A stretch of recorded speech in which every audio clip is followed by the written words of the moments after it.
Hello दोस्तों, मैं गोविंद त्रिवेदी स्वागत करता हूं अपने गोविंद ऑटो यूट्यूब चैनल पर। और इस वीडियो को आप पूरा जरूर देखिएगा। यदि आप हमारे यूट्यूब चैनल पर नए हैं तो आप हमारे यूट्यूब चैनल को सब्सक्राइब कीजिए, क्योंकि इस चैनल पर आपको न्यू व्हीकल से संबंधित इन्फॉर्मेशन मिलती रहेगी।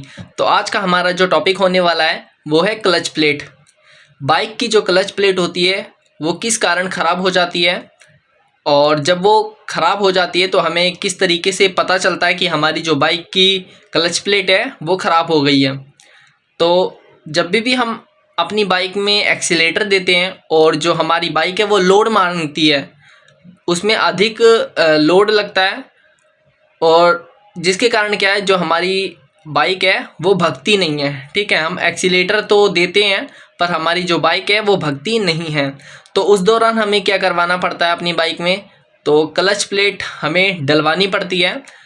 और एक क्लच प्लेट होती है, एक प्रेशर प्लेट होती है। जो क्लच प्लेट होती है वो लेदर की होती है, और जो प्रेशर प्लेट होती है वो हमारी मेटल की होती है।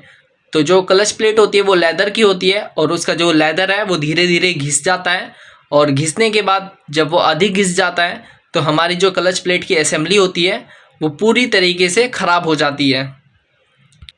और उसे डलवाने के लिए कम से कम, नहीं तो पूरा टोटली अगर हम खर्चा जाने, तो हमारी clutch plate assembly, engine oil, plus में पैकिंग, और भी एक दो आइटम होते हैं वो पड़ते हैं उसमें, तो टोटली खर्चा हमारा 1500 रुपये तक का आ जाता है, और इससे अधिक भी हो जाता है।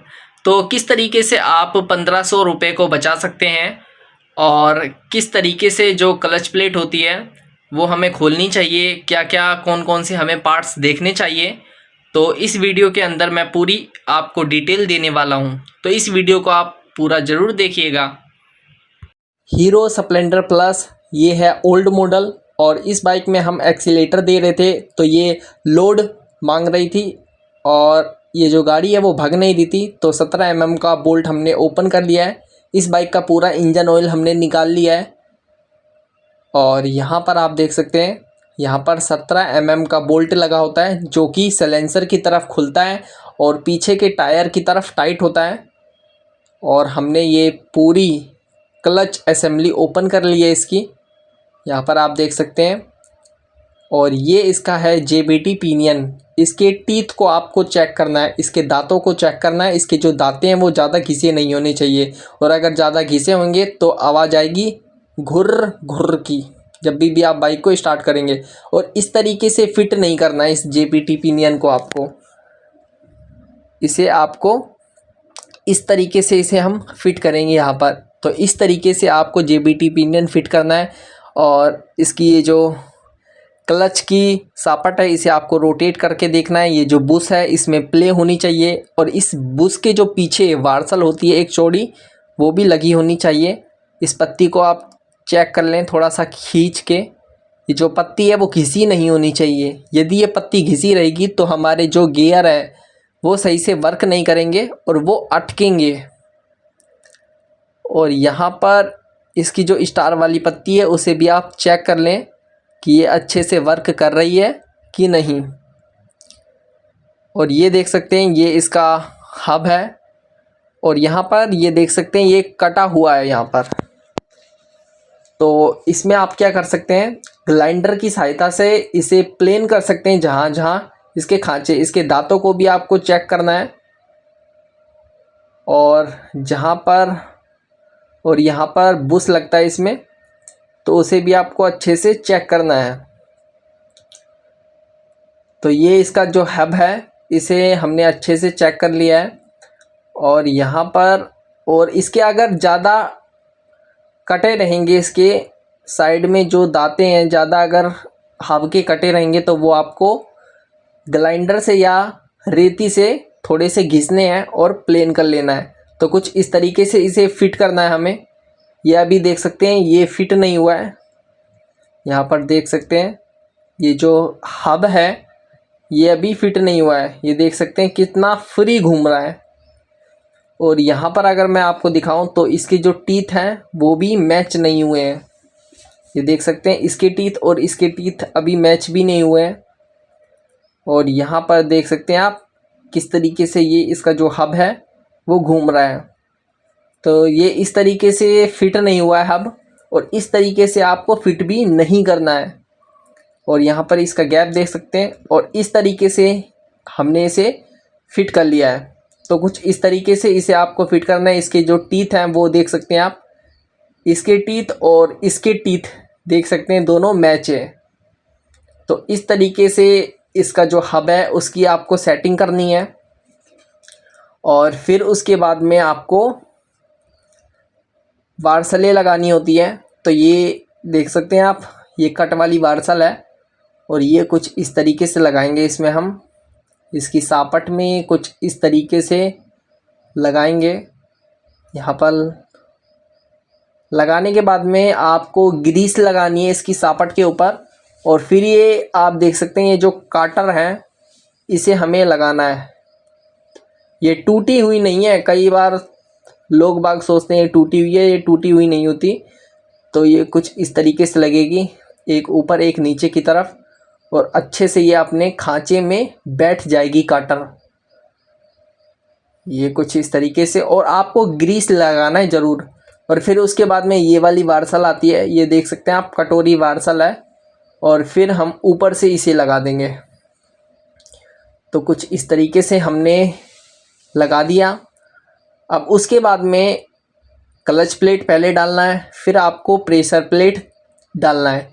तो प्रेशर प्लेट को आप इस तरीके से डालें, यहाँ जहाँ जो उल्टी तरफ से डालना है।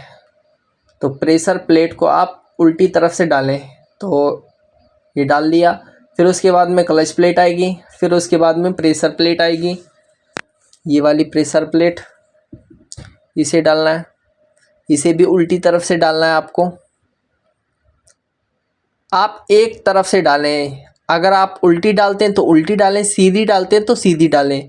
तो फिर उसके बाद में क्लच प्लेट आएगी और फिर प्रेशर प्लेट आएगी, यहाँ पर आप देख सकते हैं। और फिर उसके बाद में क्लच प्लेट आएगी, और फिर उसके बाद में ये जो इसका हब है, हब का जो ढक्कन है उसे हम लगा देंगे कुछ इस तरीके से। इसकी जो क्लच प्लेट है वो फिट हो चुकी है यहाँ पर। और फिर इसके हब में इस तरीके से हमें फिट कर लेना है। और ये देख सकते हैं, सापट आपको घुमा के देखनी है, ये जो इसकी सापट है वो घूमनी चाहिए। फिर यहाँ पर वार्सल लगाना है आपको, यहाँ पर आपको वार्सल लगाना है, और फिर उसके बाद में नट लगाना है। तो कुछ इस तरीके से हमें, इसकी सीधी चूड़ी होती है तो हमें कुछ इस तरीके से टाइट करना है इसे, और इसे अच्छे से टाइट करना है। और ये देख सकते हैं, इसे अच्छे से टाइट कर लिया है, और ये फिर हिलेगा भी नहीं। और हथौड़ी और छेनी की सहायता से आपको टाइट करना है। और फिर उसके बाद में स्प्रिंग लगाने चारों, यहाँ पर आप देख सकते हैं। तो कुछ इस तरीके से चारों होल में स्प्रिंग को लगाना है, और अच्छे से लगाना है आपको। इसमें उल्टा सीधा कुछ नहीं होता, आप अपने हिसाब से स्प्रिंग को बैठा लें उसमें, और फिर ये प्लेट लगाएं। और इसमें आमने सामने के पहले टाइट होंगे, फिर उसके बाद में फिर आमने सामने के आप टाइट करेंगे। तो पहले मैंने आमने सामने के टाइट कर लिए, फिर उसके बाद में फिर आमने सामने के टाइट कर लिए, और चारों को अच्छे से टाइट करना है। तो ये देख सकते हैं, चारों को हमने टाइट कर लिया अच्छे से।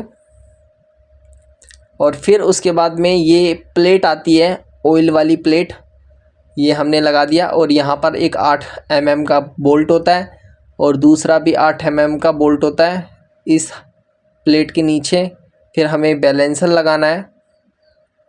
तो यहाँ पर कुछ इस तरीके से इसका जो बैलेंसर है वो आएगा। और फिर यहाँ पर आपको वार्सल लगानी है, और फिर उसके बाद में इसका नट लगाना है आपको।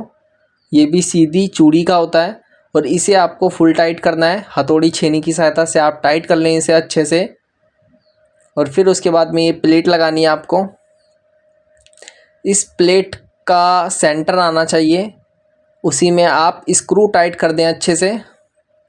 ये देख सकते हैं, ये क्लच प्लेट हमने पूरी फिट कर ली है, और अच्छे से फिट करना है आपको, जल्दीबाजी नहीं करनी है आपको बिल्कुल भी। यहाँ पर ढेसी देख सकते हैं, ढेसी भी होना चाहिए इसके अंदर, तभी अच्छे से काम करेगा।